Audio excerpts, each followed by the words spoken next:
கடகலகனமாவது சூரியன் தசாபத்தினா சூரியன் வந்து பெருத்த லாபங்கள் குடும்பத்துக்கு தேவையான அனைத்து விஷயங்களும் நல்ல பெரிய லாபகரமாக நடப்பதுக்கான ரொம்ப நல்லாயிருக்கு. கடக லக்னமாக இருந்து சந்திரன் தசாபத்தி அந்த சந்திரன் வந்து பெரிய லாபங்களுக்கு வந்து சின்ன சின்ன செலவுகளை ஏற்படுத்தி அதுக்கப்புறம் ஒரு நல்ல வருமானம் எடுத்து கொடுக்கறதுக்கான ரொம்ப நல்லா இருக்குது. கடக லக்னமாக இருந்து உங்களுக்கு வந்து பார்த்திங்கன்னா செவ்வாய் தசாபத்தினா செவ்வாய் வந்து பார்த்திங்கன்னா உங்களுக்கு 2ல் இருக்கும்போது தொழில் ரீதியான விஷயம் நிறைய பிரயாணங்கள் பெரிய ஒரு கடன் வாங்குற மாதிரி சூழ்நிலையை ஏற்படுத்துறதுக்கான வாய்ப்பு. ரொம்ப கவனமான தொழிலில் வந்து கொஞ்சம் சிடு இல்லாமல் கொஞ்சம் ஃப்ளெக்சிபிளாக இருக்கிறதுக்கு ட்ரை பண்ணுங்கள். ஏன்னா வந்து கொஞ்சம் உங்கள் பேச்சுக்களால் ஒரு சின்ன சின்ன தர்க்கங்கள் வரும், அதை வந்து பார்த்து நடக்கணும். அதுக்கப்புறம் வந்து கடகலகனமாக வந்து ராகு தேசாபம் ராகு வந்து 8ல் இருக்கும்போது ரொம்ப கேர்ஃபுல்லாக இருக்கணும். நிறைய விரயங்கள் ஏற்படுறதுக்கான வாய்ப்பில் ஏற்படுத்தும். ஸோ அதனால் கொஞ்சம் உஷாராக இருந்துங்க. ஸோ கொஞ்சம் கேர்ஃபுல்லாக இருக்கிறது ரொம்ப ரொம்ப அவசியம். கடகலகனமாக இருந்து குரு தேசாபுத்தி வந்துடும். குரு வந்து பார்த்திங்கன்னா உங்களுக்கு வந்து 6 மற்றும் 6ஆம் அதிபதி மற்றும் 9ஆம் அதிபதியாக வந்து 12 இருக்கும். பிரயாணங்கள் மூலியம் வேலையில் வந்து நிறைய பிரயாணங்கள் மூலியமாக பெரிய பணம் வர்றதுக்கான வாய்ப்பாக இருக்குது. பட் இருந்தாலும் ரொம்ப கேர்ஃபுல்லாக டே டு டே லைஃப்பில் வந்து நிறைய ப்ரெஷர்ஸ் வரமான ஃபீலே கண்டிப்பாக. ஏன்னா குரு ராகுனும் போது ஒரு எமோஷனலான சூழ்நிலை கண்டிப்பாக ஏற்படுத்தும்.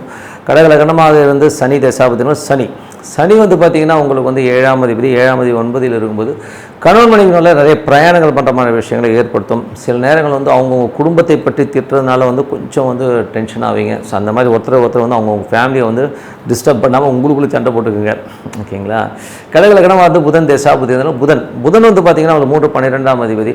அவர் வந்து 12ல் இருக்கும்போது தேவையில்லாத விஷயம், அதாவது ஒரு கற்பனையிலேயே வந்து ஏதாச்சும் ஒரு விஷயத்தை போட்டு மண்டையில் போட்டு உலட்டிக்கிறது, அதனால் ஒரு டென்ஷன் ஆகிற மாதிரி விஷயங்களாக இருக்கும். பக்கத்து வீட்டுக்காரிடம் வந்து கொஞ்சம் சண்டை போடாமல் இருக்கிறது ரொம்ப நல்லது.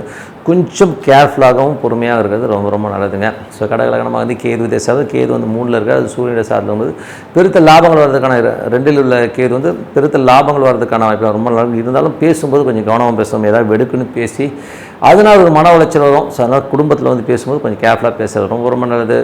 அதுக்கப்புறம் பார்க்கும்போது கடகலகனமாக வந்து சுக்கிரன் தசாபதி சுக்கிரன் வந்து பார்த்திங்கன்னா 4 மற்றும் 11ஆம் அதிபதியாக வரும்போது நல்ல ஒரு ஏற்றங்கள் பெரிய ஏற்றங்கள்லாம் வந்து அதுக்கான பேஸ்மெண்ட்டான ஒர்க்லாம் பண்ண ஆரம்பிச்சுங்க. பெரிய லாபங்கள்லாம் இன்னொன்று ஒரு வாரத்தில் பெரிய லாபங்கள் வந்துடும். ஸோ அதற்கான முயற்சிகள்லாம் பண்ணும்போது ஒரு பெரிய லாபங்கள் உங்களுக்காக காத்திருக்கு.